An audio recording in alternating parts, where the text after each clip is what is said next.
Good evening mga idol. Shout out sa lahat ng mga idol at mga follower. Good evening po sa inyo. Happy Saturday. At ako napapansin yung mga idol nakapaglatag na kami. Ang harvest. Ang mga idol. Yan si Boss John Mark. Sulapas. Yan. Mga idol. Napapansin yung mga idol. Yan. Mapapansin nyo. Lahat ng pabitbit meron po kami. Lahat yan, wala, hindi tinipid yan mga idol. Kung mapapansin nyo, ayun o.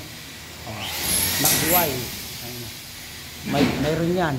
Yan, nasa gitna. Yan, lahat yan. Yan, mapapansin nyo mga idol. Yan, meron pa kami sa wool. Ayan sa wool. Naka-gun. Ayan o. Ayan, sa wool mga idol o. Yan. Meron kaming pabitbit sa wool. Lahat yun. Pansin nyo, ayan. Yan. Yan. Tapos, ang aming metal paring mga idol, 16 inches ang layo niyan. Tapos, yung carrying channel po namin yan, ay 0.60. Yan yung standard po, 0.60 ang carrying channel. Napabitbit na metal paring. Tapos, ang metal paring, 0.16. Inches po yan, inches. Kahapon, nagtitibag kami kahapon ng wall angle ng metal paring. Ngayon, may shadow line na. Mapapansin yung mga idol, yan yung shadow line. Yan. Yan mga shadow line mga idol, yan. Yan ang shadow line. Yan. Yan na yung mga shadow line mga idol. Ngayon, kung mapapansin yung mga idol, yan. Pinasobrahan lang namin yan. Halos nakadikit sa wall. Ngayon, pipitikan po namin yan. Tatabasin namin ng grinder, yung area na yan. Lahat ng mga nagpapasobra kami sa mga idol kasi wala sa eskwela yan, ang bahay. Ngayon, magpapasobra ka, tapos pipitikan mo na lang yan. Pagkapitik, saka mo gagrinderin. Yun, makikita na yun, lalabas na yung shadow line yan. Yan. Dito lang po sa San Ildefonso, mga idol. Itong project na to. Happy Saturday sa inyo. Tagtad sa pabitbit yan mga idol. Mapapansin nyo. Yan. Hindi namin tinipid yan.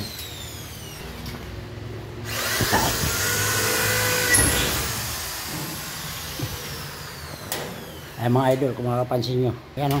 Idulin mo na lang. Sa taas. Ayan. Ay mga pabitbit kami dyan. Ayan. Dami yan. Halos lahat yan. Wala kami laktaw. Pabitbit yan. Yung isang diretso na yan, mayroon yan. Yung 0.60 na yan, mayroon yan. Ayan. Ayan, tibay po yan mga idol. Ayan. Lahat yan. Ayan. Mapapansin yung mga idol. Basta yung ito yung carrying channel. At saka ito. Ayan, 0.60 yan. Ayan. Tapos yung metal paring po namin, ito. At saka ito 16 inches yan. Walang ano to, walang laktaw to. Walang laktaw ang pabitbit nito mga idol. Mayroon pa sa wool. Ganyan po kami maglagay mga idol. Kaya sigurado na walang laglag yung hard deflex po nito. Mga idol. Level na level yan kasi tinansian po namin yan. Ganda na.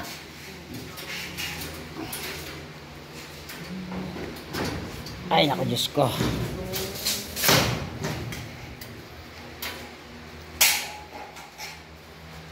Ganda na mga idol. Yan, overtime po kami. Ang gabi na. Overtime po namin ito para bukas. Kahit pa paano, makakaarihan na kami kasi tumawag na yung nasa Pangasinan na dumating na yung mga gutter doon. Kami na lang hinantay. Ngayon, hindi po pwede bumiyahe hanggat di pa tapos to kasi matagal na naman balik pag iniwanan namin to. Kailangan tapusin po namin to. Yan. Ito na lang po gagawin po namin. Basta yung kwarto tapos na. Ayan. Yan, tapos na yan. Yung area na yan. Ito na lang. Kahapon kami dumating. banat ka agad, nag-uti kami. Oh. Ayun, uti na naman to. Ay matagal po talaga kasi nire-repair po namin yung lahat ng area po nito. Natagalan kami. Tapos tinanggal namin yung mga wall angle nila, pinalitan namin ng shadow line. Yan. Ito na yung mga shadow line mga idol, kung mapapansin nyo lahat yan. Yan. Ang ganda na. Yan. Sobra sa pabitbit niya. Kumbaga, hindi wala na sa standard yan, pero sinigurado ko po yan kasi napakalayo ito. Ang importante po talaga sa pagdating na sa ceiling eaves, sa ceiling ng kailangan wag dadalangin yung mga pabitbit dahil lang nagbibigay yung pabitbit po yan.